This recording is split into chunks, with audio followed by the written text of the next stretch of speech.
اعوذ باللہ من الشیطان الرجیم بسم اللہ الرحمن الرحیم رب اشرح لی صدری ویسر لی امری واحلل عقدۃ من لسانی یفقہوا قولی آمین یا رب العالمین۔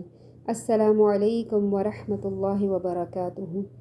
ہم وہیں سے شروع کرتے ہیں۔ پچھلے پارٹ میں ہم نے یہ پڑھا تھا کہ اللہ تعالیٰ نے حضرت موسیٰ علیہ السلام کو کوہ طور پہ بلایا اور ان سے ملاقات کی، تو وہیں سے شروع کرتے ہیں۔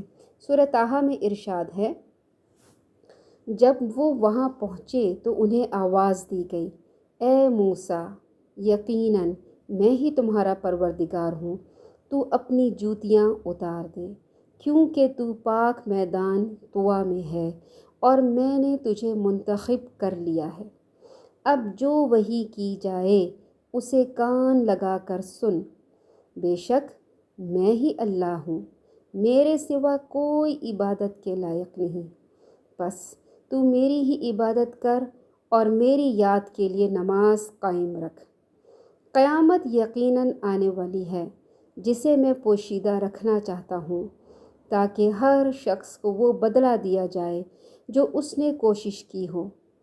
بس تجھے اس یقین سے کوئی ایسا شخص روک نہ دے جو اس پر ایمان نہ رکھتا ہو اور اپنی خواہش کے پیچھے لگا ہوا ہو، ورنہ تو ہلاک ہو جائے گا۔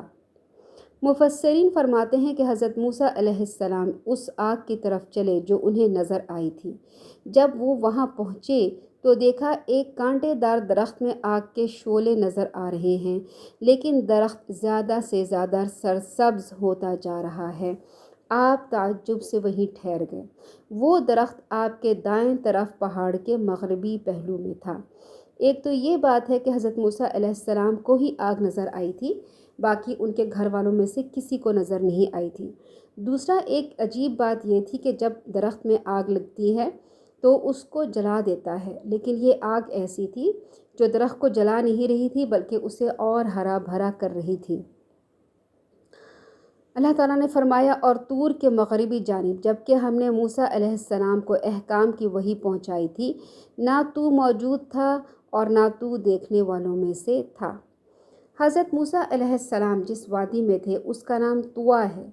موسیٰ علیہ السلام کا چہرہ قبلہ یعنی جنوب کی طرف تھا۔ وہ درخت آپ کے دائیں طرف مغرب کی سمت میں تھا۔ اس مقدس وادی طویٰ میں اللہ تعالیٰ نے آپ سے کلام کیا، پہلے جوتے اتارنے کا حکم دیا۔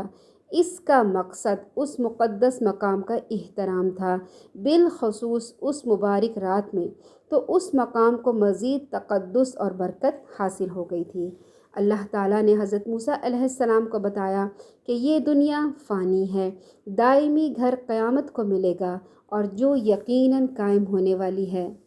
لِتُجْزَىٰ كُلُّ نَفْسٍ بِمَا تَسْعَىٰ، تاکہ ہر شخص کو وہ بدلہ دیا جائے جو اس نے کوشش کی ہو، یعنی نیکی اور بدی کا بدلہ ملے گا۔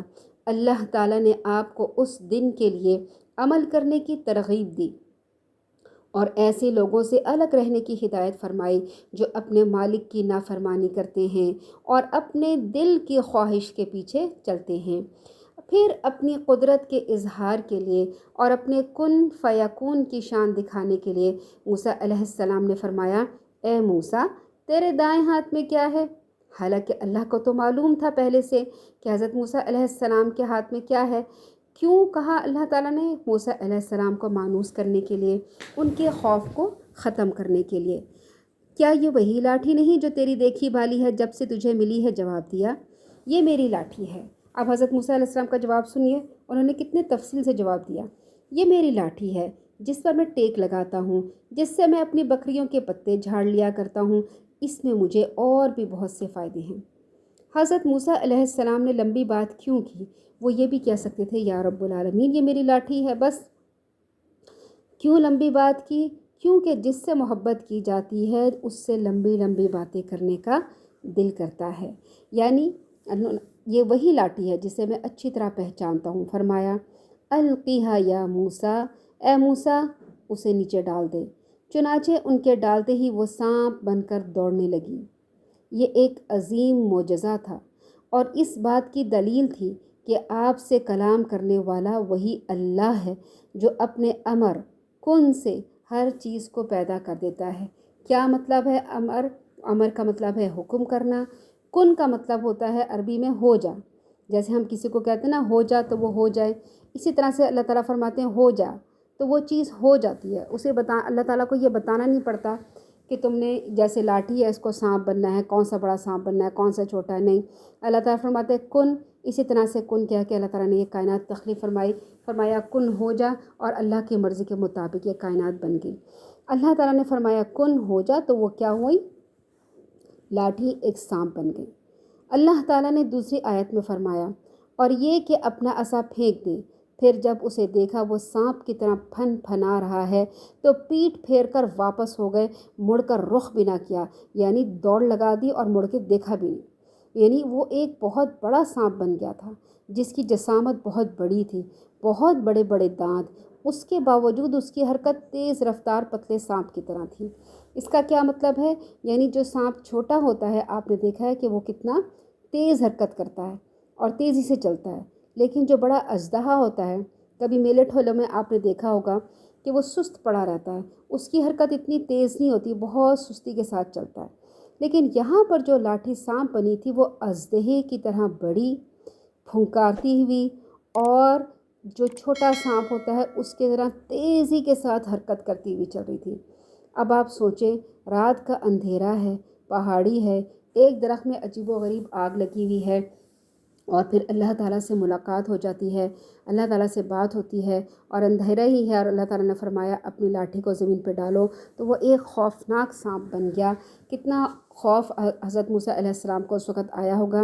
اسی طرح سے جب وحی نازل کی جاتی ہے تو اس وقت بھی خوف کا عالم ہوتا ہے، جیسے اللہ کے رسول صلی اللہ علیہ وسلم غار حرا میں جب ان کو جب وحی اتری، حضرت جبرائیل علیہ السلام آئے تو اس وقت بھی غار حرا میں اندھیرا تھا، رات کا ٹائم تھا، اور ایک اندھیرے کمرے میں، یعنی سمجھیں آپ جیسے کمرہ ہے اسی طرح سے غار تھا، وہاں پہ کوئی اجنبی آ جائے تو انسان کو کتنا ڈر لگتا ہے۔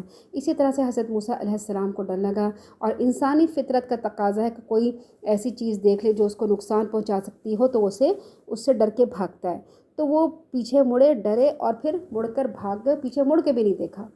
اللہ تعالیٰ نے آواز دی، اے موسیٰ آگے آؤ، ڈرو مت، یقیناً تم ہر طرح سے امن میں ہو۔ اس سے یہ بھی پتہ چلتا ہے کہ پیغمبر عالم غیب نہیں ہوتے۔ اگر انہیں غیب کا علم ہوتا تو حضرت موسیٰ علیہ السلام کو پہلے ہی پتہ چل جاتا کہ بھئی یہ لاٹھی سانپ بنے گی، تو وہ ڈرتے نہیں، لیکن وہ ڈر کے بھاگے۔ اس کا مطلب ہے پیغمبر عالم غیب نہیں ہوتے۔ اس کے علاوہ یہ بھی پتہ چلتا ہے کہ جان بچانی لازمی ہے، کوئی بھی نقصان دہ چیز آپ کے سامنے آ جائے تو کیا کرنی چاہیے؟ اپنی جان بچانی چاہیے۔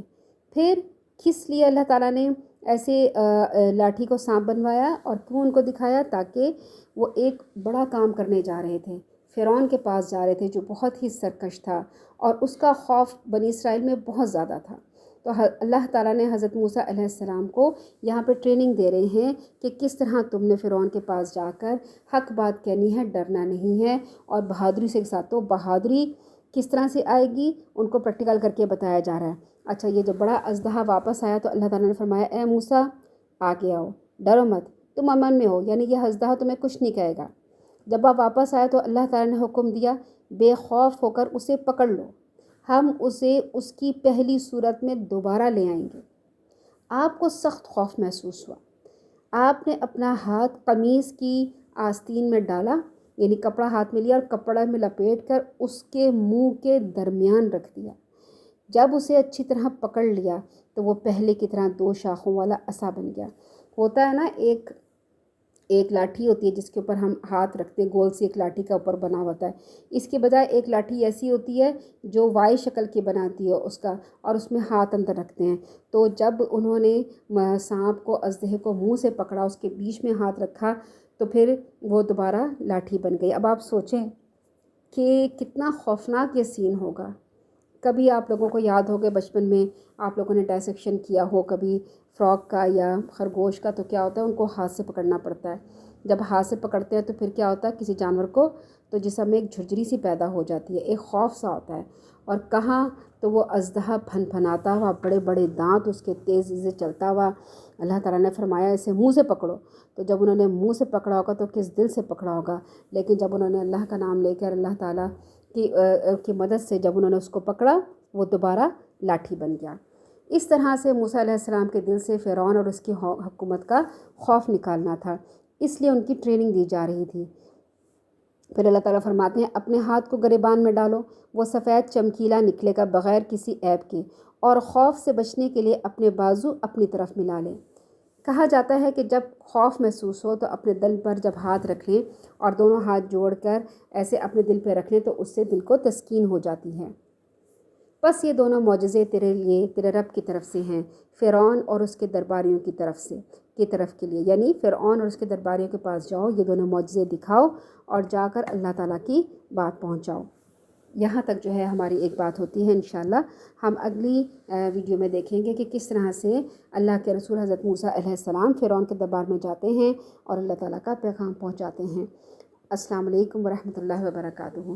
سبحانک اللہم وبحمدک، نشہد ان لا الہ الا انت، نستغفرک ونتوب الیک۔ السلام علیکم ورحمۃ اللہ وبرکاتہ۔